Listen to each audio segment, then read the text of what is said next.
Հարգելի հետևորդներ, ABC լուրերը ուղիղ եթերում սկսում է իր աշխատանքը, ես Գառնիկ Թաֆյանն եմ, բարի առավոտ։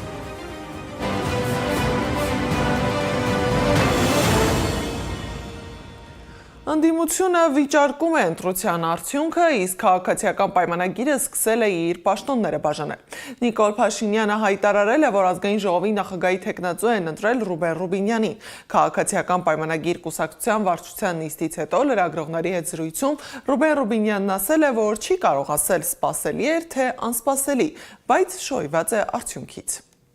Մեր վարչության ընթացակարգերը տարբեր պաշտոններում կամ տարբեր որոշումներ կայացնելիս միշտ շատ նման են, այսինքն տեխնատուները ելույթներ են ունենում, հնչում են հարցեր, հետո եզրափակիչ ելույթներ են լինում եւ հետո քվեարկություններ լինում։ Կոնկրետ այս դեպքում բոլոր տեխնատուները ներկայացրել են իրենց տեսլականը կամ իրենց առավելություններն են փորձել ընդգծել եւ գրանցվել Թուրքիա-Հայաստան հարաբերությունների հարցերի վերաբերյալ Թուրքիայի հատուկ ներկայացուցիչ Սերդար Քլեչը գրառում է արել X սոցցանցում, շնորհավորելով Ռուբեն Ռուբինյանին ազգային ժողովի նախագահի թեկնածուի պաշտոնում ընտրվելու կապակցությամբ, չնայած նրան, որ ազգային ժողովի նախագահի ընտրություն դեռևս տեղի չի ունեցել։ Իսկ Վահագն Ալեքսանյանն ասել է, որ հավակնում է լինել ազգային ժողովի փոխնախագահ եւ արդեն առաջադրվել է։ Զուգահեռ ակտիվ են նաև դատական նիստերը։ Դատարանը վերացրել է Միքայել Սրբազանի նկատմամբ կիրառված տնային կալանքը։ Նրա խափանման միջոցը հիմա բացակայելու արգելքն է։ Վերաքննիչ դատարանում 3 Միքայել Սրբազանի գործի վերաբերյալ վերջին դատական նիստն էր։ Շիրակի թեմի առաջնորդի գործի առաջին ատյանի կայացրած դատավճիռը բեկանվեց։ Վարույթը փոխարինվեց Շիրակի մարզի առաջին ատյանի ընդհանուր իրավասության դատարան նոր քննության։ Ես ազատ եմ եղել մինչև, ազատ եմ եղել այդ ժամանակ, ազատ կլինեմ հետո։ Արդար եք որակում այս որոշումը։ Ոչ բավարար։ Ինչու՞։ Որովհետև չարտարացվեցի։ Տնային կալանքը փոխեց, վերացրեց։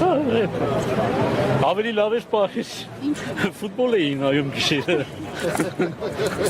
Հիմա չպետք է կարողանամ նայեմ։ Սրբազան ոնց հասկացա, ասեն կարող եք նաև պատարագում ասել, այո, դրա հետ կապված։ Այո, երևի թե հա։ Ինչպիսի զգացողություններ են լինելու առաջիկա կիրակին արդեն խորանին եք լինելու կարելի Ես միշտ էլ եղել, արդեն վերջերս միշտ էլ եղել եմ եկեղեցում, այնպես որ նոր Խորանին բարձրանալը կտեսնենք եւ կբարձրանանք։ Թեմակալ առաջնորդները ամեն կիրակի չեն պատարագում։ Դուք հնարավոր համարում եք, որ վեհապարին կկալանավորեն այս իշխանությունը։ Աստված մի արասը։ Եթե նման բան տեղի ունեցավ, ամբողջ հայ ժողովուրդը պետք է վճարի դրա գինը։ Ամբողջ հայ ժողովուրդը։ Ինչպես 38 թվի դիմաց վճարեց հայ ժողովուրդը 100,000-ավոր զոհերով, այնպես էլ դրանից հետո կվճարի։ Դուք կշարունակեք քննադատել իշխանությունների։ Չէ, բաղդի շոյեմ, չէ, բրի գլուխները շոյեմ։ Չեք մտածում, որ գուցե էլի օրենքի խախտումներ որակվի։ Դե իմ գոյությունը արդեն իրենց գաղափարին վնաս է։ Իմ գոյությունը իրենց գաղափարին վնաս է։ Այստեղից հիմա ինչ եք պատրաստվում անել։ Հիմա պատրաստվում եմ թողեք, ուզում եմ գնալ Բագրատ Սրբազանին տեսնեմ։ Դատին։ Այո, չեք թողնի։ Հետո պիտի գնամ Էջմիածին վեհապարին տեսնեմ։ Միքայել Սրբազանը դատարանից դուրս գալուց անմիջապես հետո գնացել է Շենգավիթի ընդհանուր իրավասության դատարան, որտեղ ընթանում էր Բագրատ Սրբազանի եւ մյուսների գործի վերաբերյալ դատական նիստը։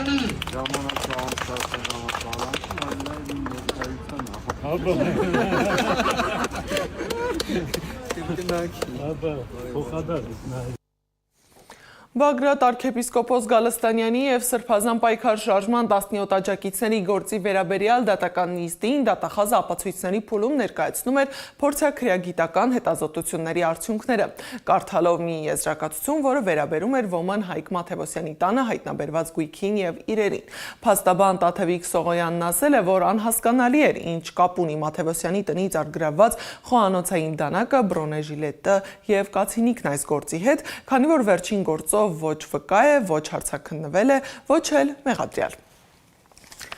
Փոխվել է նաև ուժեղ Հայաստան կուսակցության անդամ հետախույզ Արթուր Ավանեսյանի կանդազի խափանման միջոցը։ Դատարանը նրա կալանքը փոխարինել է տնային կալանքով եւ բացակայելու արգելքով։ Ավանեսյանի գործի վերաբերյալ առաջին դատական նիստում հանրային մեղադրողը միջնորդել էր կալանքը երկարաձգել եւս 3 ամսով։ Սակայն դատավոր Սարգիս Դադոյանը մերժել է միջնորդությունը։ Արթուր Ավանեսյանին կալանավորել էին ապրիլի 28-ին։ Սակայն ուժեղ Հայաստան կուսակցության անդամ Ալիկ Ալեքսանյանը կմնա կալանքի տակ։ Վերաքննիչ դատարանը մերժել է խափանման միջոցը փոխելու միջնորդությունը։ Դատախազությունը հայտնել է, որ միջնորդություն է ներկայացրել կենտրոնական ընտրական հանձնաժողով Բարգավաճ Հայաստան կուսակցության առաջնորդ, կուսակցության ցուցակով պատգամավորի թեկնածու Գագիկ Ծառուկյանին անձեռմխելիությունից զրկելու եւ նրա նկատմամբ քրեական հետապնդում հարուցելուն համաձայնություն ստանալու վերաբերյալ։ ԿԸՀ-ն ընդունել է միջնորդությունը։ Մասիսի նախկին քաղաքապետ Դավիթ Համբարձումյանն ազատ արձակվեց դատական նիստերի դահլիճից, նրա նկատմամբ կիրառված տնային կալանքը վերացվեց, սահմանվեց վարչական հսկողություն խափանման միջոցը։ Քննչական կոմիտեն հայտնել է, որ Երևանի ավականուն դիմադիր անդամ Սարգիս Տեր-Եսայանը տուժող է ճանաչվել քաղաքապետարանում օրերս տեղի ունեցած ծեծկրտուքի գործի շրջանակում։ Հիշեցնեմ, որ հունիսի 23-ին Երևանի ավականու հերթական նիստում ծեծկրտուք էր տեղի ունեցել Մայր Հայաստան եւ Քաղաքացիական պայմանագիր խմբակցության անդամների միջև։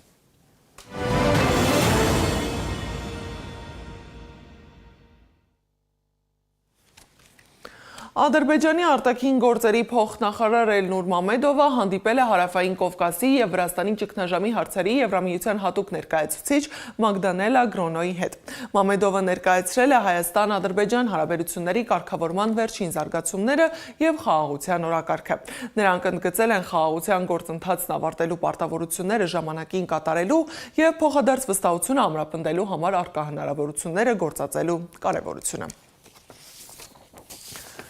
Սակայն Բաքուն մի կողմից ընդգծում է խաղաղության կարևորությունը, մյուս կողմից ներկայացնում տարածքային հավակնություններ։ Ադրբեջանակետ Տաթև Այրապետյանը գրել է, որ Ադրբեջանի պետական Ազերթաջ գործակալության կայքում օրեր առաջ Նախիջևանում Հայաստանի Հանրապետության դեմ զավթողական ծրագրերի վերաբերյալ անցկացված փառատոնի ընթացքում տեսանյութ է հրապարակվել։ Ադրբեջանցի պաշտոնյաները կանգնել են էկրանի առաջ եւ տեսակապով միացել Երևանի փողոցներին, իբր իրենց հայրենիքն է։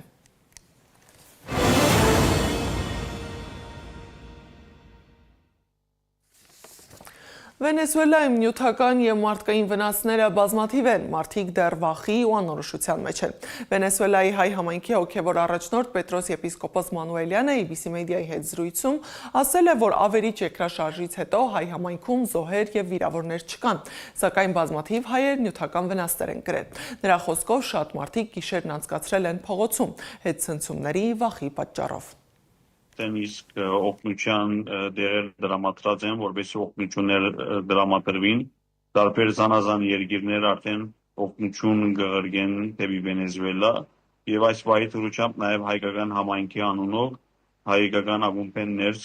դարձյալ օգնության հայտարարություն տարածած են, որոնք կուզեն օգտակար դառնալ իրեր բերել այստեղ հավաքագրվին եւ բաժնվի ժողովուրդը։ Վենեսուելայում երկրաշարժի պատճառով զոհերի թիվը հասել է 188-ի, եւս 1520 մարդ տուժել է։ Դիտենք կադրերը առանց մեկնաբանության։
Նախագահի գլխավոր խորհրդական Մեհմեդ Ուչումը հայտնել է, որ Թուրքիայի գործող նախագահ Ռեջեփ Թայիփ Էրդողանը հնարավորություն կունենա առաջադրվելու երկրի նախագահի պաշտոնում 2028 թվականին, օգտվելով սահմանադրությամբ նախատեսված բացառությունից։ Թուրքիայի սահմանադրությունը սահմանափակում է նախագահի պաշտոնավարումը, թույլ տալով մեկ անձին զբաղեցնել այն առավելագույնը 2 անգամ անընդմեջ։ Այդուամենայնիվ, Հանրապետության հիմնական օրենքը նախատեսում է բացառություն, եթե գործող ղեկավարի երկրորդ ժամկետի ընթացքում խորհրդարանը որոշում է կայացնում արտահերթ ընտրություն անցկացնել, ապա նախագահը ստանում է ևս մեկ անգամ առաջադրվելու իրավունք։ Եվ վերջում եղանակի մասին, կեսօրից հետո առանձին շրջաններում սպասվում է կարճատև անձրև եւ ամպրոպ, առանձին վայրերում հնարավոր է նաեւ կարկուտ, ամպրոպի ժամանակ սպասվում է քամու ուժ գնացում։